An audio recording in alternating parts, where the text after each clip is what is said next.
Hello viewers, তোমরা সবাই কেমন আছো? আশা করি সবাই ভালো আছো। তো এই ব্লগটি ছিল 22 তারিখের, তো আমি ছাড়িনি কোনো কারণে।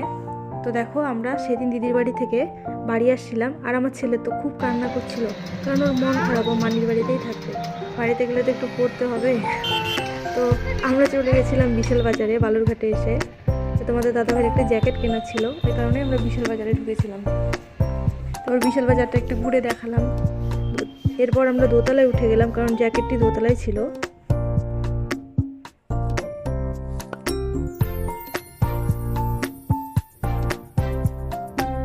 এই যে এই জ্যাকেটটি তোমাদের দাদাভাইয়ের জন্য কেনা হয়েছিল।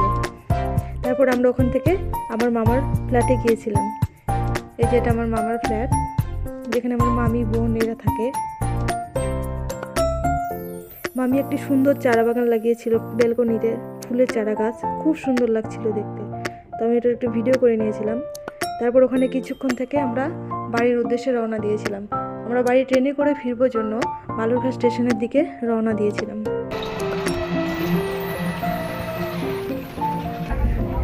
তো এবার বালুরঘাটকে টাটা করে আমরা চলে গেলাম বুনিয়াদপুরের উদ্দেশ্যে। এই যে আমাদের স্টেশনে আমরা পৌঁছে গেলাম বুনিয়াদপুর। এরপর আমরা পায়ে হেঁটে বাড়ি থেকে রওনা দিয়েছিলাম, কারণ আমাদের বাড়িটি ছিল একটু গিয়ে আমাদের বাড়ি ছিল স্টেশনের কাছেই। তারপর আমার ছেলের খিদে পেয়েছিল, তো ওকে একটু ম্যাগি করিয়ে দিয়ে ওর কাকু পড়াতে আসবে, টিউশন কাকু, তো পড়তে চলে গেছিলো। তো তোমাদের ব্লগটি কেমন লাগলো প্লিজ আমাকে কমেন্ট করে জানিও। থ্যাংক ইউ, ভালো লাগলে শেয়ার করে দিও।